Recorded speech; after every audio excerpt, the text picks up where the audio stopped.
Thank you. Thanks for coming. You know, part of being sort of a celebrity is that I get to go around and talk to people and people listen. I still haven't figured that part out, but it's great to be able to share my experiences and everything I do in my life with people on television, and we go and share our moments with you guys, and it's a pleasure to be able to meet so many of you and enjoy all those moments together. But what we're here to do today is visit with some of my real friends and new friends, and that's what is so cool about the car business, is that this is evolving constantly. You know, cars are designed and built by great guys like Ralph Gilles that just left. They have great teams. And when you want something, though, it's a little bit different than the manufacturers put out, you're able still to go to Coachbuilders. You know, back when in the 30s, in the 20s, cars were all coach built. So you'd buy a chassis from Rolls-Royce or Duesenberg or Packard, and you'd send it to a coach builder and have a body built to exactly your specifications. That same type of stuff is still happening today. So when you want something that's a little bit different than everybody else's, which is what I love, I like being different and having different cars, you go to guys that really have super talent. Now, I restore cars for a living, but I realize that I have no time or sometimes ability to do things that others do. And I finally realized that when I turned 60 years old, and I decided that I really wanted something that I'd always want to do, is build a car for myself. And so I went to see somebody. We'll explain that later. So with that, I'd like to have everybody come up on stage, and we're going to let them introduce themselves to you, because they usually can do that a lot better than I can do it. So we've got a group of great... What? Right down. In no special order.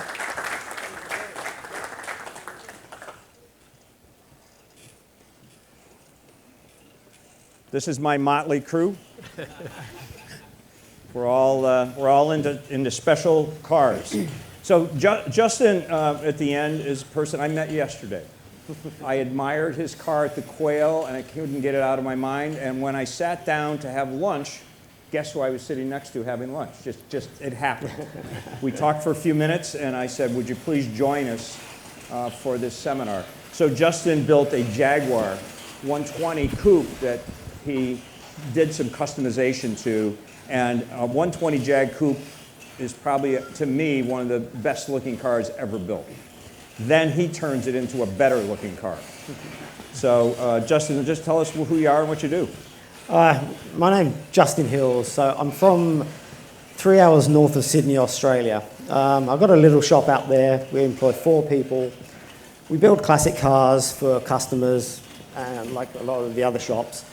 But my cars are a separate thing to my business. They're my art. Like Wayne was saying, the Jaguar is something that I bought a few years ago. They're already a beautiful car. I've always loved them. I sort of felt that there was something missing with the design, perhaps when they first drew them, and then when they were produced, they wasn't quite what they drew. So I tried to put it back to what the artist first drew, and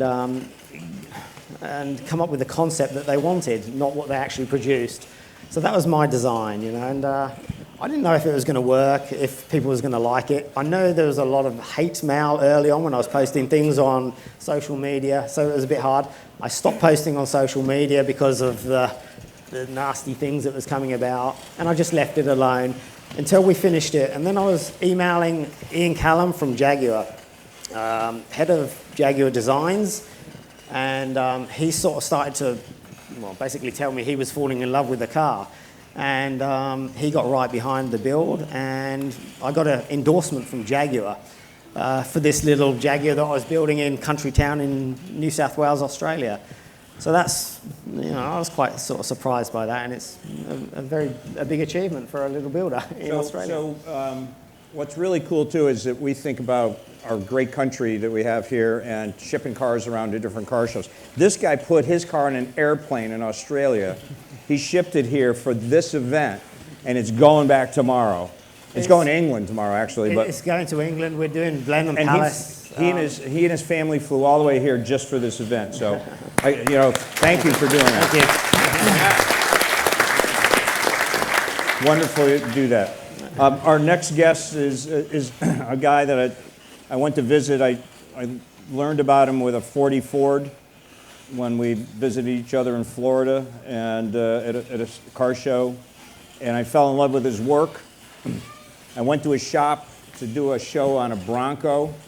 I fell in love with the car he was doing, and damn it, I don't own it now. And he took me to lunch, so we'll get into the lunch story later, but it's a real easy time for me to buy cars is when I'm in lunch. And there's no alcohol included either. So, Andy, why don't you tell us what you do? Yeah, my name's Andy Leach. I own Cal Automotive Creations. We're in Bennington, Nebraska, which is essentially Omaha, Nebraska.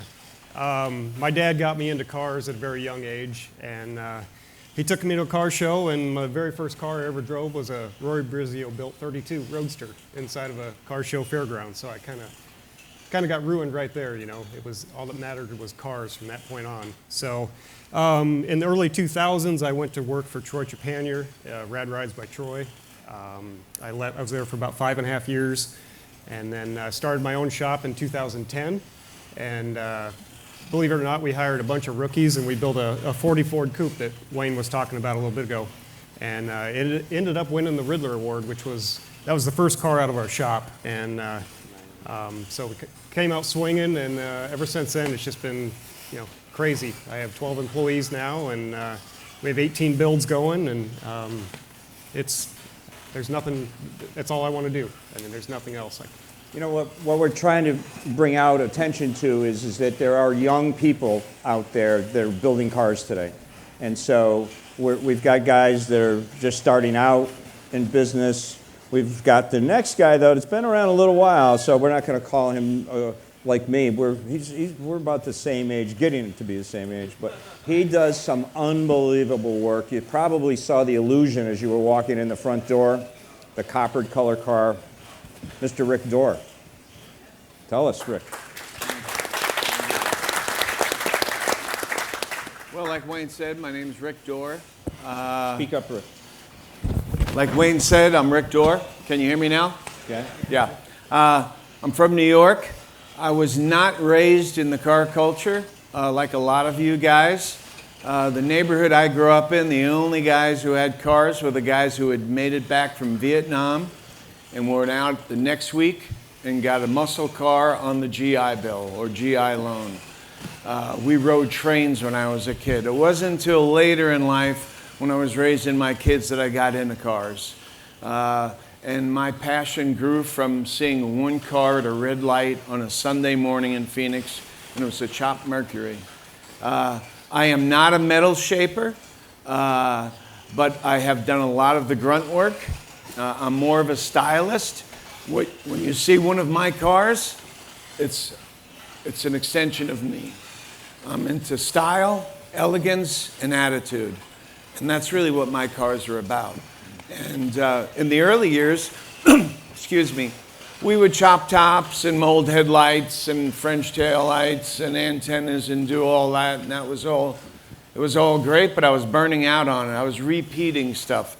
I did every 5 or 6 Mercuries and so on.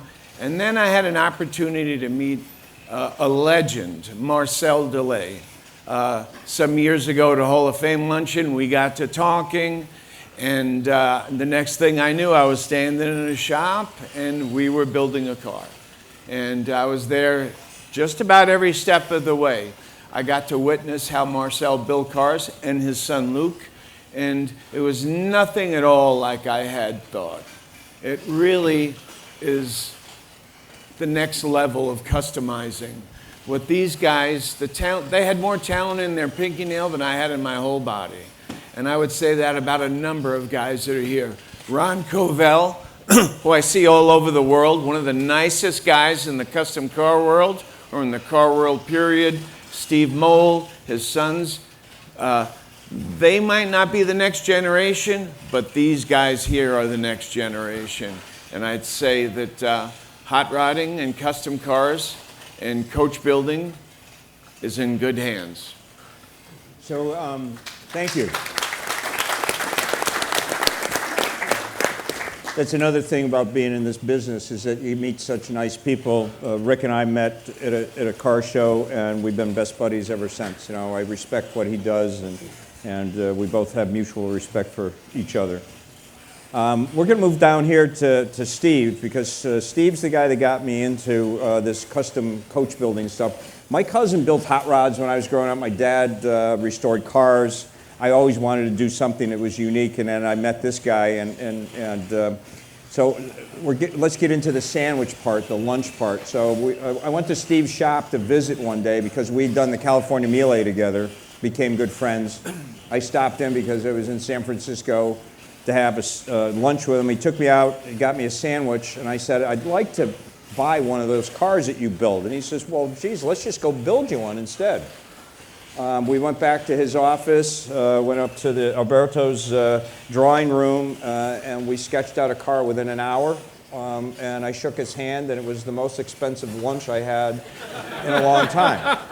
I did the same thing with Andy. I went to his shop to look at a Bronco. He took me for a pizza, and I fell in love with the car. And when it became for sale, I ended up buying that car. So I got to be careful about who I go to lunch with.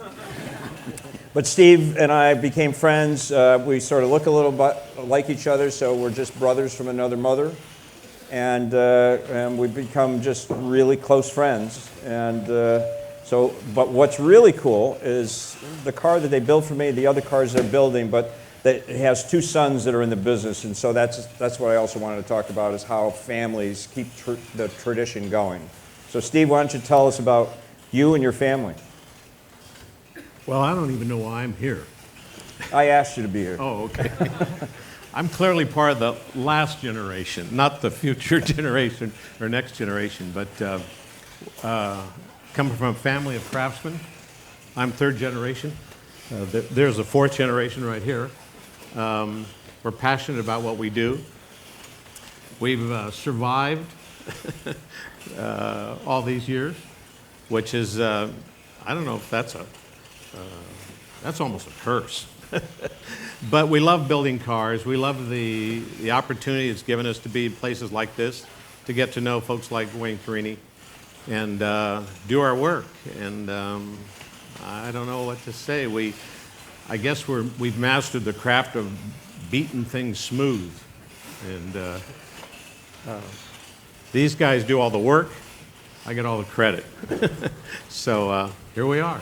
Thank you for... So Michael, you jumped into the business as a young guy, but I think it was you or David that really transformed it one day when you said you were running a body shop, a regular collision shop. That's right. And then one day, everybody got a little sick of doing that work, and you took the leap of faith and started building custom-built cars. Is that true? Yeah, about, almost 20 years ago now. We decided to do that full time, and so that's what we're doing to this day. And it's working out so far. Yeah. And so what's your part in the business? I run the shop, handle all the client relations, run the projects, just oversee just about everything. Yeah. And Michael, you're on the CNC machine, and David is. yeah. Oh, David Yeah. is. Okay, so David runs CNC machine, makes all the parts. Is that true? I make a lot of them, not everything. We outsource a lot of stuff that we don't have the equipment to do it, or just the time factor. Yeah. So we have several different places that we can go get things made. But I do most of the design work as far as the computer work, and like you said, I do quite a bit of the machining. Yeah. And also help out the other fabricators. Sometimes I make something to help them finish their part of the project. If you go outside and see the cars afterwards, you'll see in my Speedway car, they made the steering wheel, the mirrors, they make all the spinners, they make everything in the car, and then custom fit it to you.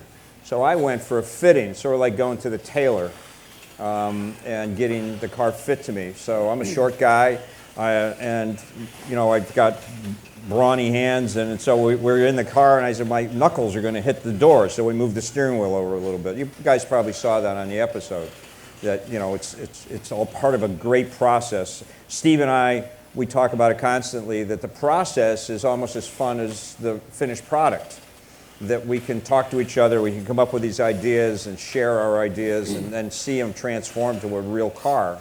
That's very exciting, rather than going down to your automobile dealer and picking something out in the book or online, and then all of a sudden the car appears. There's more to that process than actually, you know, ordering a car from a dealer.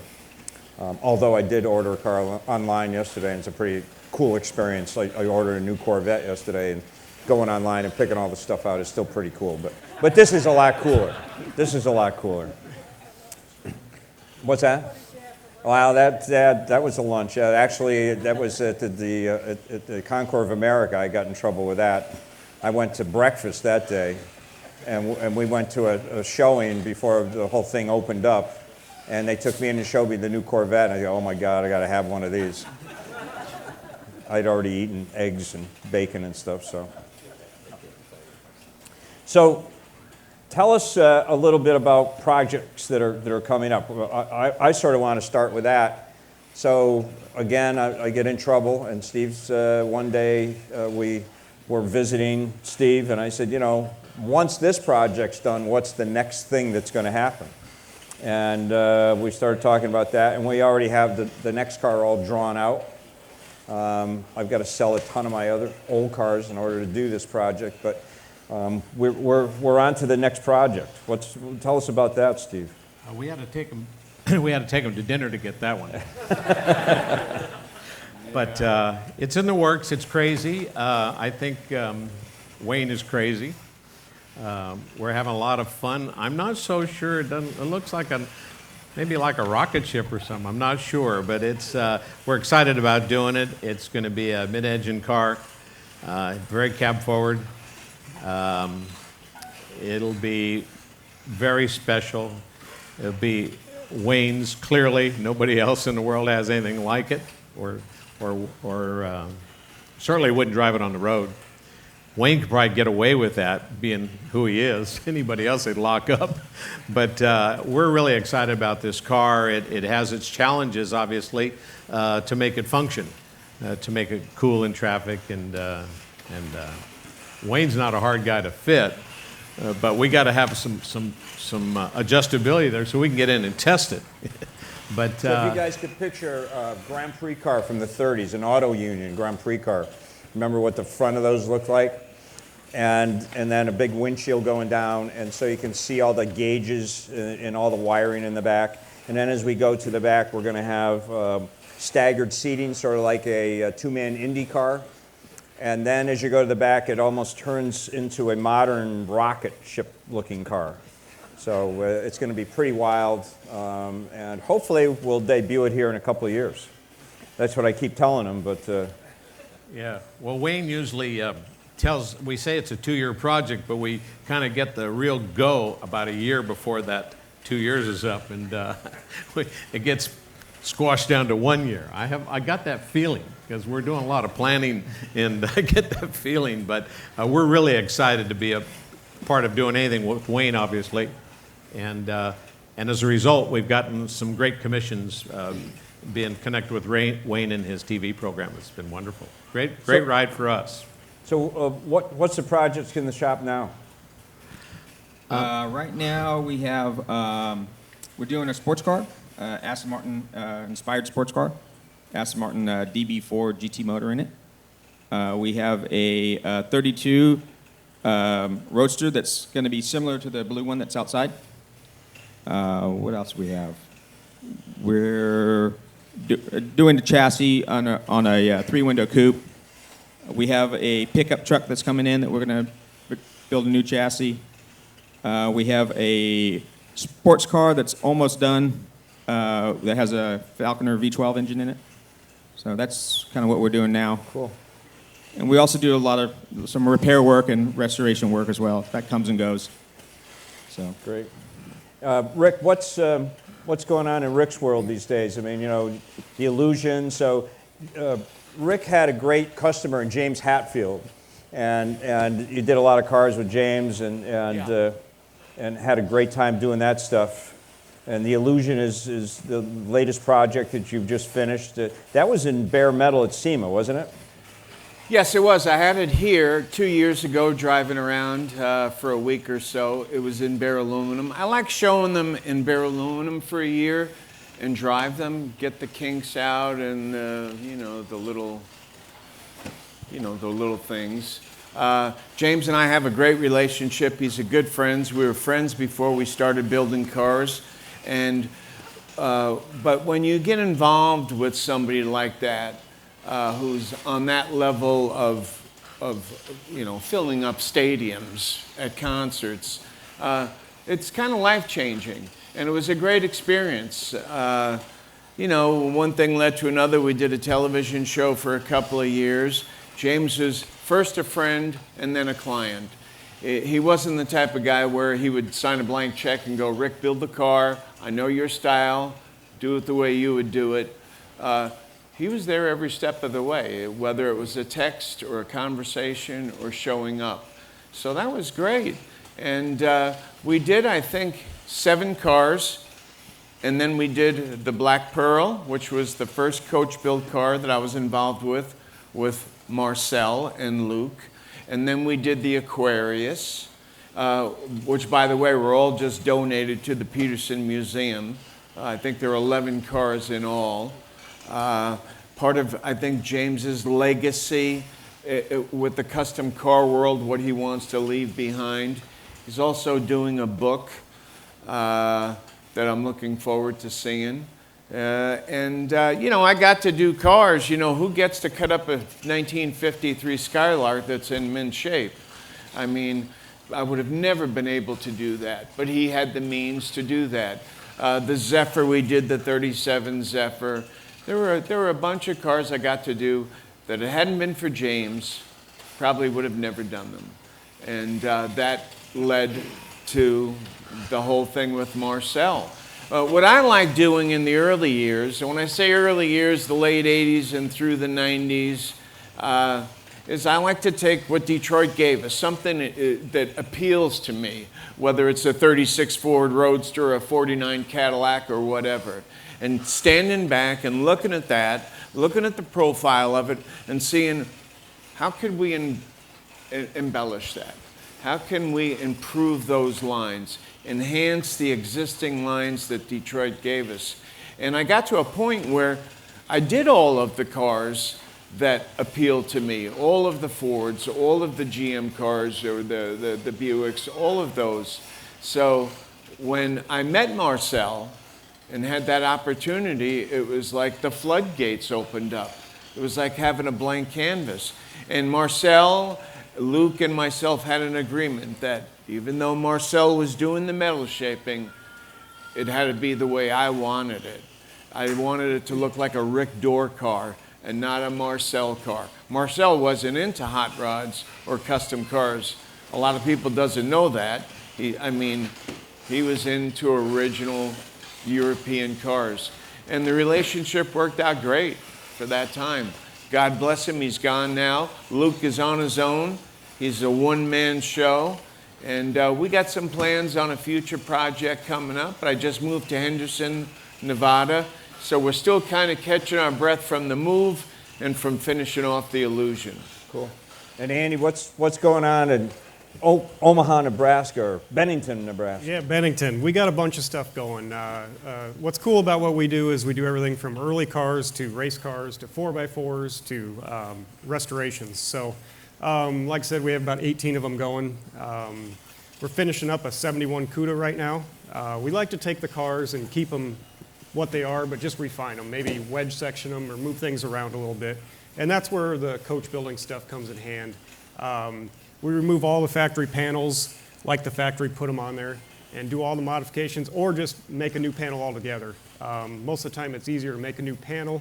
Then you're not, a weld or something goofy in the end is not biting you in the butt later, because one little porosity hole or something will just ruin the side of a car. So Yeah, it's kind of cool because I got my start, and he's actually sitting in the audience over there. I bought a bunch of books and videos from you, Mr. Covell, in the mid-'90s, and that's what I did when I got home. Was I watched those videos and read those books and went outside and ruined 49 to 50 Chevys. So I think I destroyed every one of them shoebox Chevys in the Midwest. So you won't find any of those out there.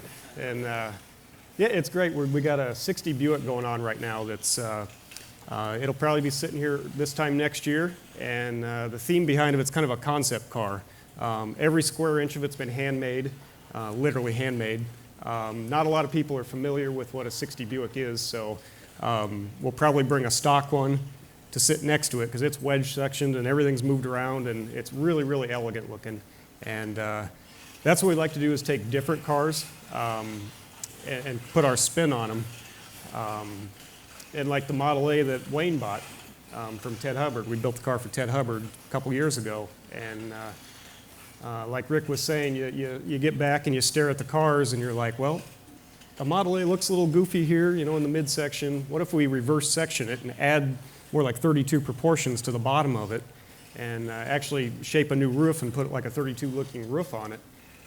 You can really change the stance and the aggressive look of the car very quickly.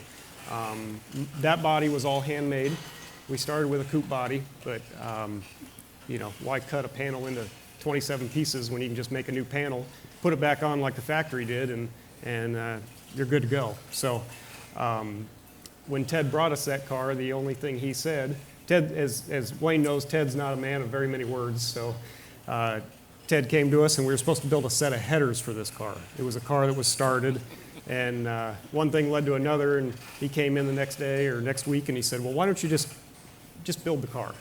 And he said, I want it to look like a high school kid owns it, but his dad had way too much money.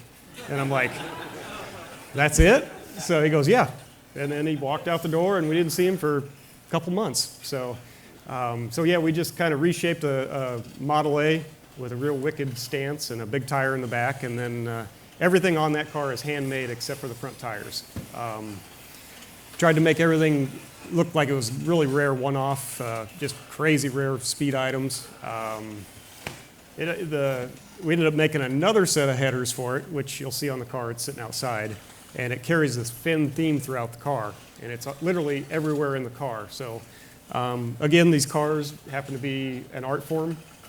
It just happened to be in cars, and So Andy's saying that each piece on the car was made, except for the front tires, which is very true. They had to make the rear tires for the car because they didn't exist that size. So Coker did that job. And how many sets of tires do we have? 4 sets or something? yeah, so I think we blew one, so let's hope we don't blow any more. Yeah, let's hope not. Let's hope not.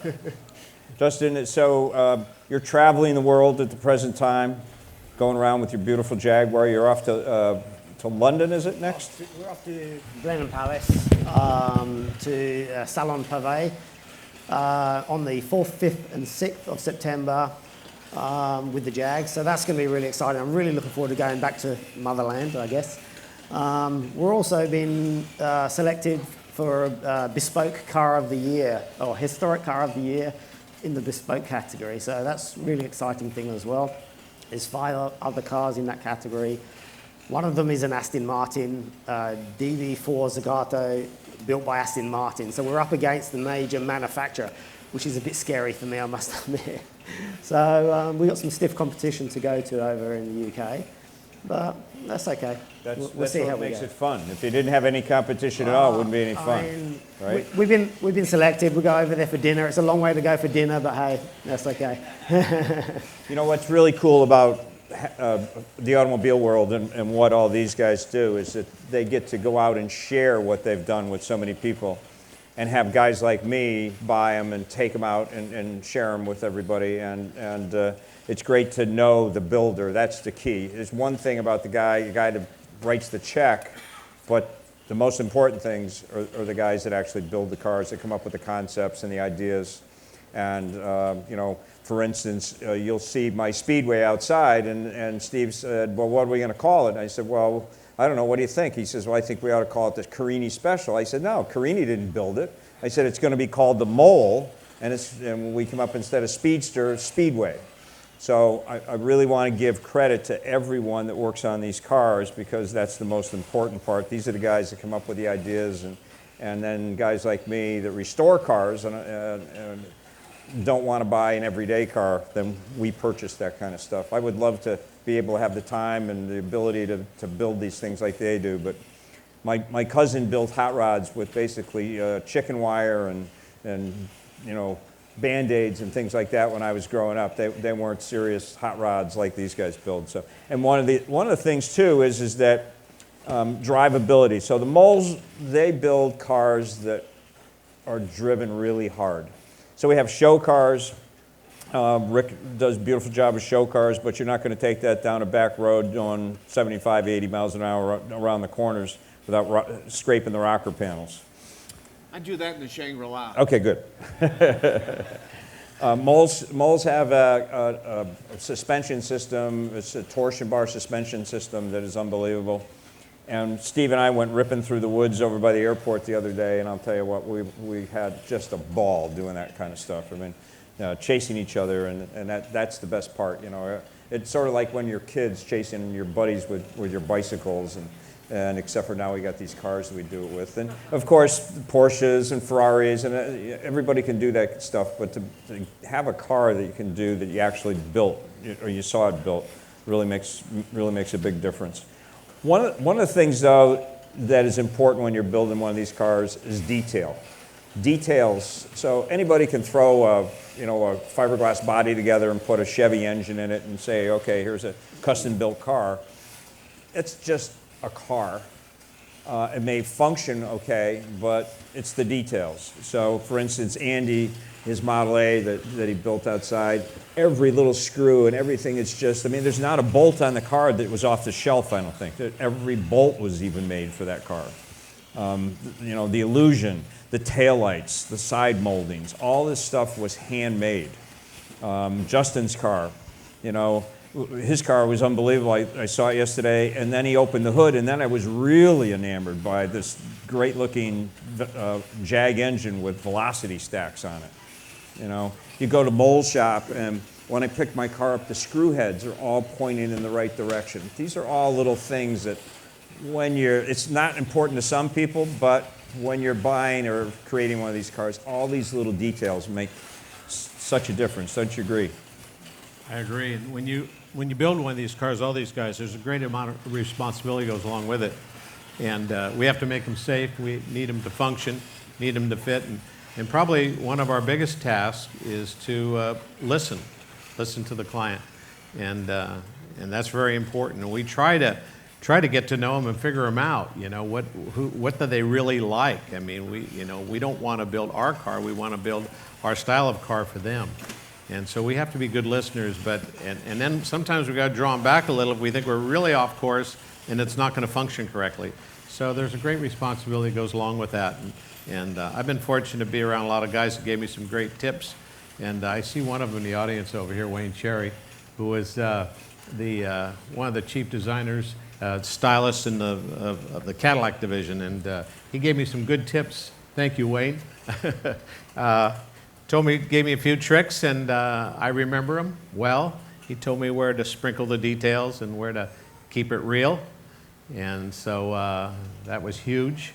And I passed it on to my boys, and so we learn from others as well, and we're inspired by all things. But guys like Wayne and all your clients give us these great opportunities, but there is a lot of responsibility. So we laugh and joke about what we do, but it's real. We got to be careful that nobody gets out there and gets hurt. So.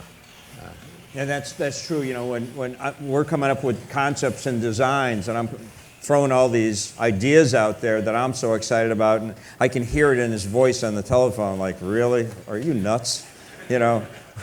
That's not going to really work. That's great to have it in a drawing, but to actually drive it on the street. But that's what we like to do as clients, is to push the envelope a little bit, get them to really be creative rather than just churn out the everyday stuff.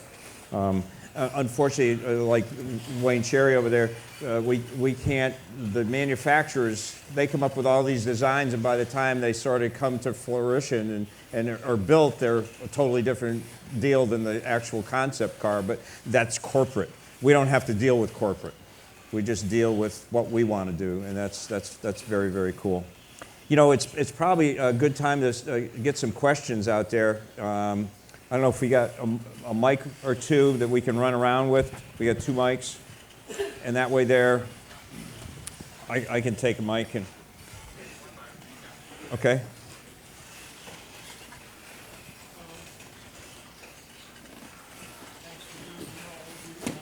We need that mic working.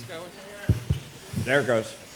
Thanks for being here, all of you guys. And one question I had, especially for people who are making custom cars like you guys all are, do you face any hurdles trying to get these things registered and through the DMV bureaucracy and to make them drivable on the streets? I'll answer that. We generally, there's a core there. There is a core. We don't make the engines. We don't make the running gear necessarily. So we start with a core, and there's a core chassis. We modify them, but there is a core, and it stays registered to that core, which is an automobile. And we say we make them from scratch, but we don't make the engines, and we could be, we're sort of capable, but that's not what we do by any means. So I guess back to your point, it stays registered to the core. Yeah, so you would start off with like a Chevy or something like that, and a car with a title, for instance, and you'd use a piece of that car, and next thing you know, you sort of build the rest of the car around that. And then of course you have to pass all the safety inspections and things like that. Because they're not mass-produced cars, airbags and things like that are not necessary. So, you know, we put seat belts in them and things like that, but no airbags. Emissions has to really do with the year of the car it's registered as, so, you know, you can get away with that kind of stuff. But I don't even register them myself, so I just lucky I have a dealer's license, so I'm able to put a dealer plate on and drive around, that's all. Get away with that every once in a while. Anybody else? On that topic of airbags, so modern technology, blind spot assist, automatic braking, is there a future with that? Do you ever see incorporating it? Or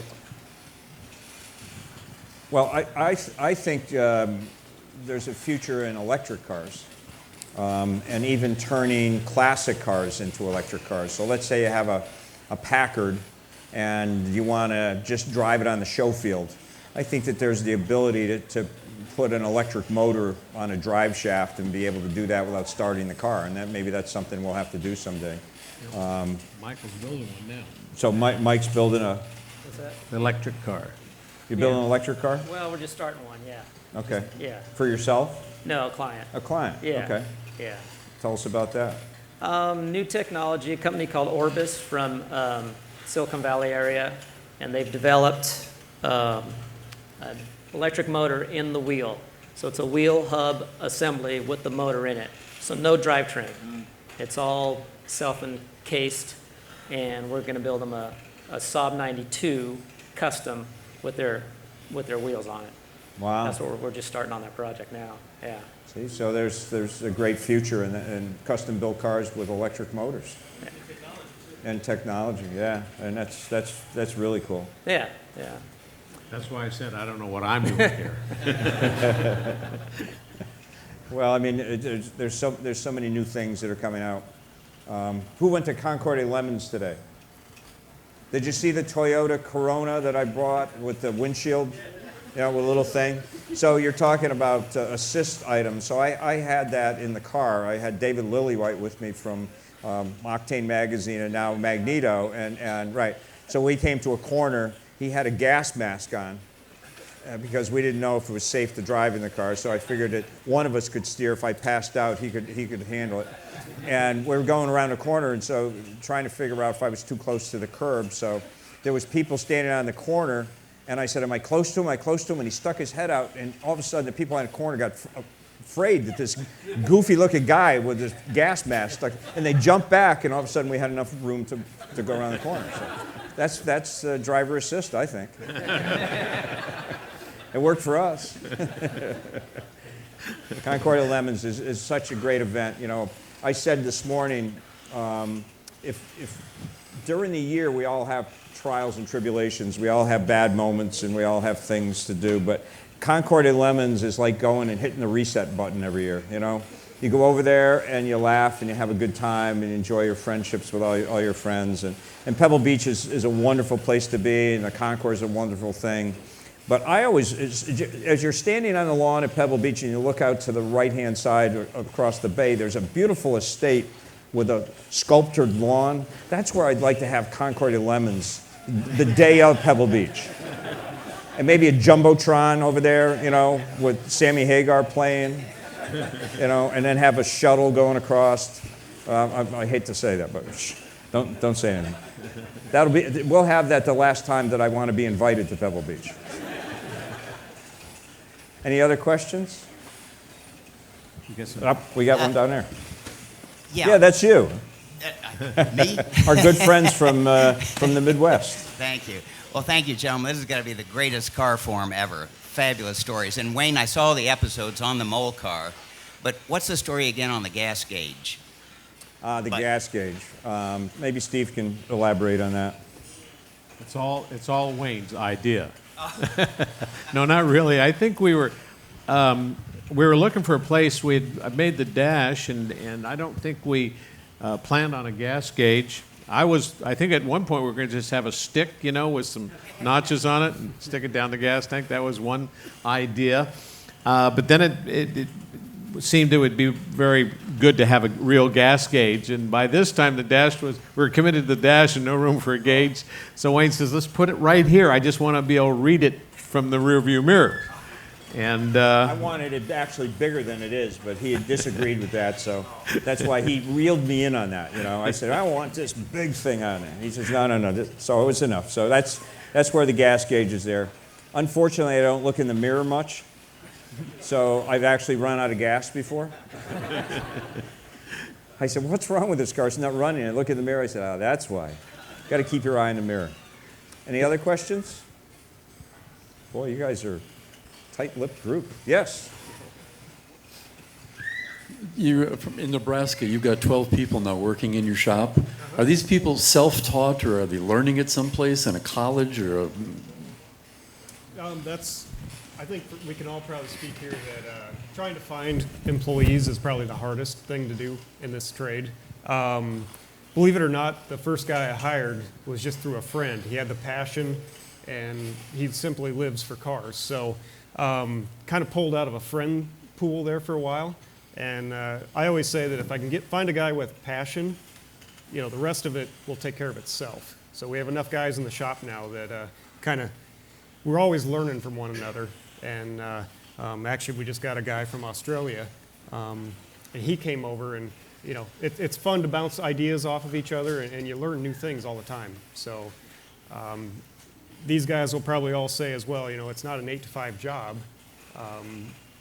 You get in, get going, and pretty soon it's lunchtime, and you're like, how'd that happen? And then you come back, and pretty soon it's 5, 6 o'clock, and then it's like, guys, get out of here, go home with your families and stuff. Andy's got a problem. They don't want to go home.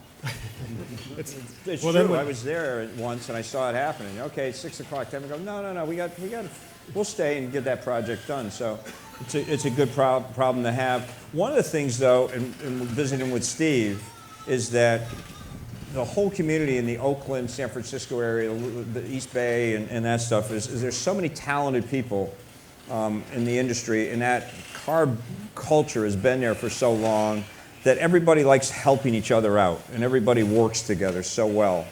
Roy Brizio, for instance, a great builder, and Steve and he are such great friends, and they all share ideas, and they share tools, and they share whatever it is that they need, and that's important, you know, to have good people around you that have the same type of knowledge and stuff. Where Andy's out in the middle of Nebraska. Now, you know, not to say anything bad about Nebraska, but it's, you know, the car culture maybe is not as fertile as what's in Oakland, California. So he's very lucky, Andy is, to have such great guys and really into it. You find that in Australia? I'm in a similar situation, I guess. We're in a country town. We're 3 hours out of a major city, so it's the same deal. If you get the guys with a passion, they'll come to you, and that's been the case. I've got guys move up from the city and come and work for me, and I've never looked back. I've got a great team. Most of my guys stick around for a while. I'm away for 5 weeks, and I probably won't need to check in much, you know, so they've got big jobs to do. They'll be sanding still when I get back, you know. Or, so yeah, it is hard, but when you get the right team, you know, you look after them, you keep them, and you know, they stay around if they're passionate enough. That's very true. Even in my shop, we restore cars. And one of my guys has been with me for 42 years. It's just amazing that that time went by. I wasn't born at the time that he worked there, but he's been there for 42 years, and he's so passionate that he comes in whenever he wants and he goes home whenever he wants now. You know, he's got the key to the door. He runs in and out. Now, Roger, I'm surprised there's been no questions about Roger, because Roger usually takes up, you know, half an hour at least of his seminars. But Roger's still with me to answer everybody's question. He's like gum on your shoe. You just, you know, you shake it, it just doesn't go away. But he's doing fine. He had a knee operation recently, and his wife has decided, though, that she doesn't want to see him on television anymore because some family member made the comment to her that he looks old on TV, and she said, that's it, he's not going to be on TV anymore. So you won't see Roger too often anymore, but he's doing fine. He comes to work for 4 hours a day. He works about 20 minutes, and then he goes home. And that's the truth. Sounds a bit like my mechanic. Yes, sir. So just quickly, I was at Laguna Seca this morning and saw the new Corvette and the new 2020 Acura NSX. So as you think about cars that you've wanted to modify in the past, you know, I'd like to take what they gave us and do something different to it. Do you see any of the new, I'll call it either prototypes of these new cars like the Corvette or the NSX that's coming out this year, and see a future where maybe in some number of years ahead that you can say, well, I already see things I would maybe like to do with that, and maybe it would be a future project? Boys, why don't you guys comment on that? That's what Rick does real good. Yeah. I don't know how to answer that. I don't see anything new that really appeals to me that lends itself to customizing. But that's just my opinion. But some of the concept cars that are out there are incredible. Whether they'll ever see production or not, I don't know. But offhand, I can't think of a car that is newish or new that I would like to go ahead and customize. Did you see that new Bentley yesterday at the Quail? Anybody see that Bentley? Wow, that was wild. Really cool. Did you see that, Rick? What's that? The new Bentley that was unveiled? Yes, I did. Incredible. That's incredible. That's the car I thought of. Unbelievable. Yeah, I mean, where do you go from there? It's already done, but you can come up with something, I'm sure. Well, I don't know, but that's an incredible car. But, you know, somebody asked me, it must have been 30 years ago, we were talking about cars. Actually, I overheard this conversation. It was with Harry Bradley, the famous designer from the School of Design, the professor. He's retired now, but he was talking about a mid-engine car. That's what he's seen in the future. And I thought, a mid-engine custom? Well, we just did one that was at the Grand National. It was red. It had a Z06. It was behind the guy's shoulder. It was a two-seater. So who knows? I mean, who knows what the future will bring? Well, I look at Corvettes and what has happened there. You know, there's been talk about a mid-engine Corvette for so many years, and it finally came out, you know, and I think they did a wonderful job in designing. And who would ever think that you could buy a mid-engine Corvette or anything like that for $58,000? I mean, it's just, it's going to set the used Ferrari market on its ear, because a lot of people are going to be going out and buying Corvettes. And they really add to the packages that you can buy. It's amazing. It doesn't cost much to buy a new car that's just so fabulous, you know. And manufacturers are doing a wonderful job. I mean, we thought that all of this hot rod stuff and all this stuff was dead back in the, you know, in the 80s and the 90s, and then look what happened. I mean, we've got cars. I own a Demon. I mean, it's got 880 horsepower. Who would ever think that? You know, back when, you know, a Trans Am Firebird had 127 or whatever, 185 horsepower. It had this big engine in there, but it was so smogged up that it couldn't breathe. And now we've got cars that go 0 to 60 in 2 seconds. You know, and we got electric cars. So what's happened in the automobile industry? And that just fuels us and fuels these guys to continue customizing and building cars. I've been very fortunate to be able to bring automobiles through the television to so many people around the world. We're now in 47 countries, our show, and all these languages. I mean, my voice is dubbed in every language in the world. You know, so it's kind of strange to see that. But automobiles are around us constantly. We're just a small part of that, but we're very proud, and I'm very proud to know these guys and to see what they can do.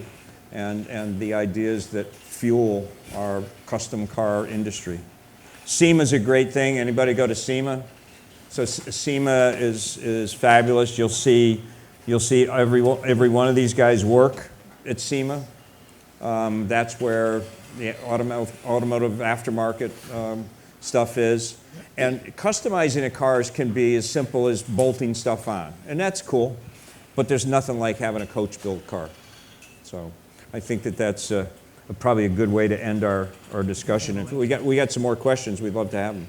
Oh, I was wondering about mechanical gauges. Mechanical gauges. Yeah, you don't get to see them in new cars so much anymore. So I was wondering, is it hard to find suppliers for them, or do you think they're eventually going away, or do you want to keep them alive? Well, mechanical gauges, I mean, these guys that are builders, but I mean, you know, it's really the way to go, you know. An idiot light it's for idiots. It's what it says, you know. So if we can just have gauges and know what's going on with the car, but you guys do it all the time. Yeah, and we do use mechanical gauges, and quite often, and they're very reliable. And Wayne's car has mechanical gauges in it, and they work just fine, you know. And yeah, I don't think it's going anywhere. I think for all of us, and particularly the younger builders, my sons included, that they have to adjust to the change and the formula change. So all our hobby, all of us love these cars, and we always ask ourselves, how long can this go on? I mean, we're not going to build 32 Fords from now on, but the formula is going to change, and these young guys are going to do a great job of adjusting to the change in the formula, and they're going to create new formulas. So we have no clue what they're going to do, and that's really exciting. Think about that. You know? But what happens is they have the passion, and there's a key old thing, is the passion to do this. And then the passion is fueled by customers like me that love what they're doing, and customers like you that want to get involved. And I think that's the most important thing, is to keep this industry going, keep customizing, keep building stuff, keep being creative. And creativity is is becoming such a lost thing, where people, if you can't have it done on your phone, you don't want it. Where you really need to do it with your hands and build stuff and feel it and smell it and hear the exhaust note, and all that stuff is so important to, you know, everything that we're doing in the automobile industry today, and keep that going. I think that's probably the biggest thing. Yes, sir. Do you think you could convince Roger to come out and do a forum one year? I can't get Roger to come to work. I listened to 2 hours of him talking, Yeah. I think. Well, I'll mention it to him. Probably a snowball chance in hell that he'll do it, but you know, it's very true. He's a tough guy, but yeah, Roger's Roger. There's nothing more we can do about that. Yeah, he's BSing you too. Roger, when Roger comes into the shop, and so I'll say, can you do a brake job on this Porsche over here? Sure. And then I get a lesson on what brake linings are made of, and then where that lining came from, and where the metal, how it came out of the ground, and how it was forged. And then I get the lesson as to, in 1951, I was racing at, Nürburgring, and I had to use the brakes I said, Roger, I just need a brake job done. I don't need to know how the earth happened, but that's how he is. And one day people say, oh, Roger, yeah, okay. We were doing a brake job on a Porsche, and that's what brings me to the thought. And it was a warm day, and the brake job was supposed to be done the night before, and it wasn't. I came in, and it wasn't done. And so the next day, he comes in at 7 o'clock in the morning. He goes and he punches in. He goes over the job. I said, now, Roger, the guy's coming at noon. You got to have this done. Nope, no problem. So he goes and opens his toolbox, and I see him with the drop light under the car, and I went to see what Steve was doing. I came back, and I see him closing the toolbox, and the drop light's put away. And I said, where are you going? He says, I think it's going to be kind of hot today. I think I'm going to go home. I said, but Roger, you said this. He says, that's not my problem. That's your problem. And I had to finish the brake job. And Roger's still with me. I don't know why, but he's still there. It's like the thing that wouldn't leave. He's fine, though. He's fine. We'll put up with him for a while longer, until he doesn't want to put up with us. Any other questions? Yes? I'm sorry? A diet? Lunch. Every Oh, time yeah. you go to Yeah. lunch, and to dinner you buy a car. That's very true. We're trying to fatten them up. I got you for brunch. Yeah. I got you for brunch. Today. Steve's got lunch. He's got lunch. Andy's got lunch. I missed an opportunity yesterday with lunch, didn't I? We had lunch together, yes. Jeez, I don't know. I do put weight on when I go to these events, and maybe that's a problem. But I take it off because what I do is I take all the money out of my wallet, I leave it behind, and it balances out. But when you're building a car, though, the passion is you're so into it that you do most anything to make it all happen. I don't want to give these guys a big head, or otherwise, the cost of the project will go up. But whenever I do something like buy one of these cars or build it, it's just something that you find ways of getting it done. Somebody had a question I saw. Yes. So, can you hear me? I don't think this is on. It's Steve. So, getting back to this thing about the mechanical instruments. Yes. Are you? Because I know we have a friend who's been trying to get instruments and sent it to Palo Alto Speedometer that they could not work on his instrument anymore. Are you guys finding, because you do want to put the mechanical instruments back in, that the younger people now coming up and taking over are not interested in fixing these and keeping it going? Well, the market has shrunk, obviously, so there's fewer and fewer people doing it, but they're out there. They're out there. And quite often people get discouraged because there's a backlog on their services and so forth. But they're out there. There are just fewer of them. And when you find one of those guys, just be patient.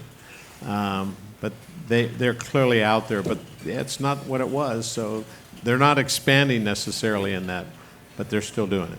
That's one of the things, too, is young people being involved. And that we sort of talking about that. But the trade is really losing a lot of great people that are real craftsmen. One of the points, one of the sections of that is interior people, so upholstery, and it's very, very difficult to find somebody. So we had a guy in New Jersey, Harry. Well, he passed away at 92. Hey, bud, how we doing? Going to see Dad. All right. There's the future. There is the future, right there. This is Carnegie, and he goes to every car show. He's been to SEMA.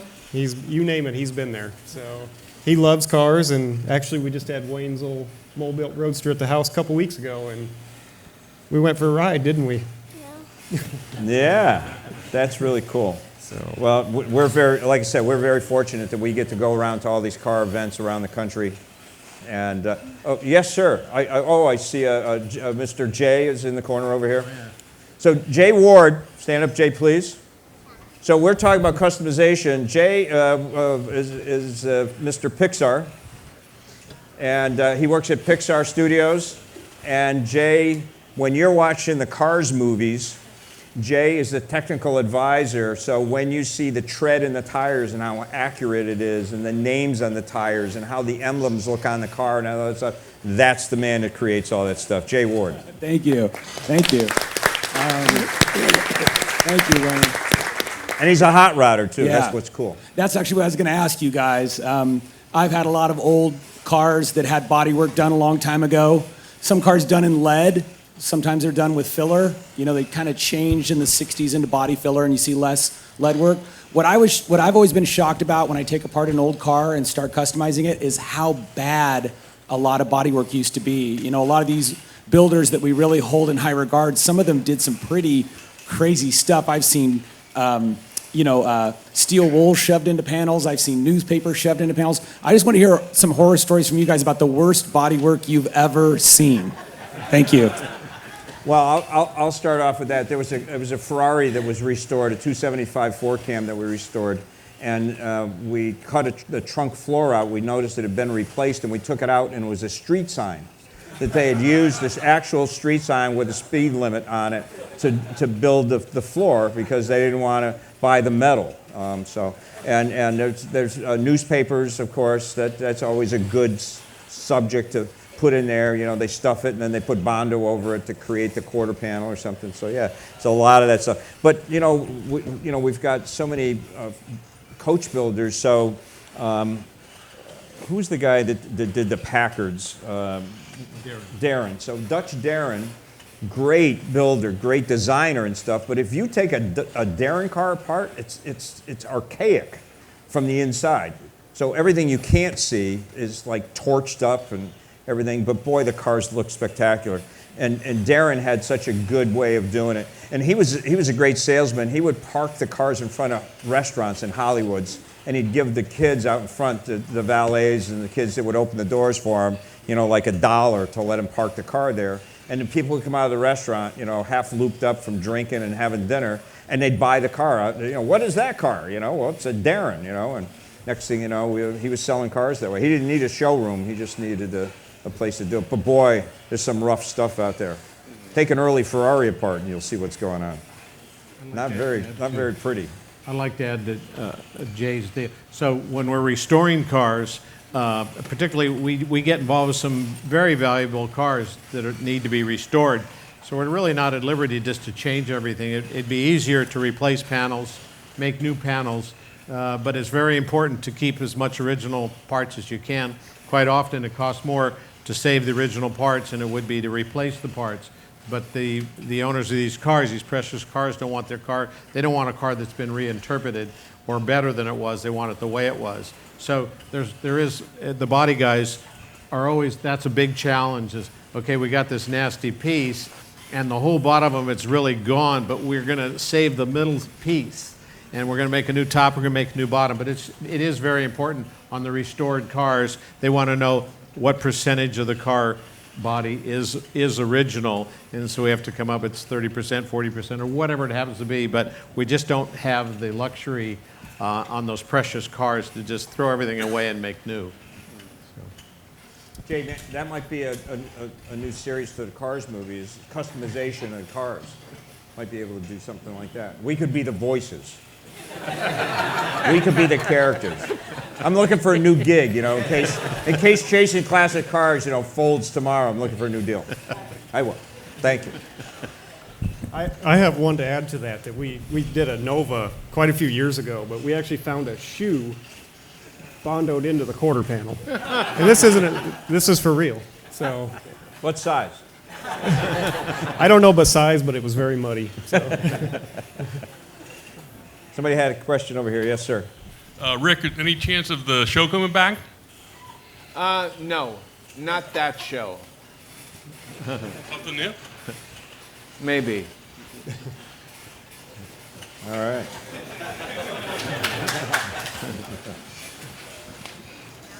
You have another question? Yes, I have a question. Can you hear me okay? Yeah. The earlier you mentioned the mechanical gauges versus, digital. I was curious, how many of you use technology as far as the coach building part, of your industry? Computer models, envisioning what a car is going to look like, where it's going to go, all of that. Do you use any technology? We use just about every technology we can use. Everything from the new power hammers to everything we model for machining, we actually 3D print everything in-house. So that has saved us quite a bit. For $10 in plastic, you can save yourself probably $5,000 in aluminum, And we've caught ourselves on a number of items where when you 3D print it, and it's like, well, just because it looks like something on the computer screen doesn't mean it's going to fit or look right once you actually machine it. So for the price of them and the price of the material, it's the only way to go. Yeah. You guys do that at Mole? Yeah, we do model things on the computer. Obviously, we have in-house designer that actually does hand-drawn renderings, and then like he was saying, we do have I do have a 3D printer, so we can do that. The technology is getting better and better. Right now, some of the technology like 3D printing and metal and things like that is not cost effective yet, but it's going to become cost effective. And I'm seeing that, in the next 5 years, you're going to be able to make, these really complicated parts a lot more feasible. It'll allow everybody to be able to design something that you wouldn't even have thought about doing because of the cost, and you'll be able to make it. So, the technology is helping everybody else out. Well, yeah, technology is certainly going to help with the cost, but what it comes down to is basically your ideas and your thoughts. You can't just plug some questions in a computer and all of a sudden it's going to come up with a design. Yeah. It has to be the person putting that knowledge into the computer, and we still have to use our brains and our hands and stuff. And that's what I enjoy so much, is looking at renderings that Roberto does at their office, that you create this stuff and you see a picture and then it gets your mind going as to what's going on with it. I mean, I've got pictures of my car on my phone and I look at them every day, of the future car. And that technology is great to have, that you're able to share those things and those ideas. So what also is happening too is there's a college out there, McPherson College. There's lots of other colleges in the country, but they have a 4-year restoration program, and we're trying to move that into having these young guys to build and customize cars too. So not only restore them, but coach building. And I think that that's really important, is to bring young people into this industry. But the one thing that needs to be done is to have young people with passion just go into the shop and learn. And whether it's a boy or a girl or whatever, these are things that they need hands-on skills. I mean, I was taught by my dad and my cousins, and just hanging around and handing wrenches out to my cousin, I learned how to build hot rods and what it was all about. These guys do the same thing. Andy's a good example. He's got these young kids that are passionate and they want to work. They're so excited about it, and that's what we need. So it's passion, just like Jay's passionate about what, I don't know sometimes. Do you, for trades like welding, things that have been important for the car industry to have people that can weld and do some of the basic things on cars, while we've got a great representative sample of people who still work on cars, do you see a void in the near future where there's purely not going to be enough people to keep the cars that have been restored in that same condition as we move into the future? Well, go ahead, Steve. I don't think so. With all the TV shows that have been on recently, I think the influx of new kids coming into our industry is huge. And some of the kids I see in shops throughout Australia, are really talented guys. When I first started in this industry, coach building and English wheel and all that stuff was really falling away. I had an old Spanish guy that was in our shop that was showing us how to use the English wheel. And he worked 3 days a week, and I was killing to try and work with this guy because there was no one else around. That was quite a few years ago now, but now there's a lot of young kids that are great at this stuff.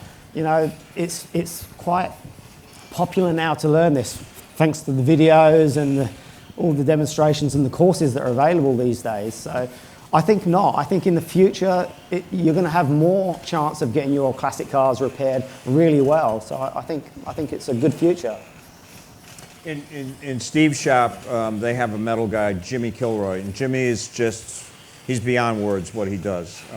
He has his own shop, his own environment across the street from their main shop, and you could give Jimmy a drawing and he creates whatever it is on the drawing. With no CAD drawings, no measurements, no anything like that. So really, really good. I think the future answer to your question is, the next generation, the new people, they're going to be restoring cars that are made of composites. So, you know, welding, as we know it, and forming metal might not be necessary. So the skills are going to have to change, and they will change. So they'll be making things, they'll be reproducing the way things were made with CNC milling equipment, composites, and, you know, it might not be, I think a shop of the future will have an autoclave in there, and they're capable of making panels in their autoclave instead of a guy over there making parts on an English wheel or a power hammer.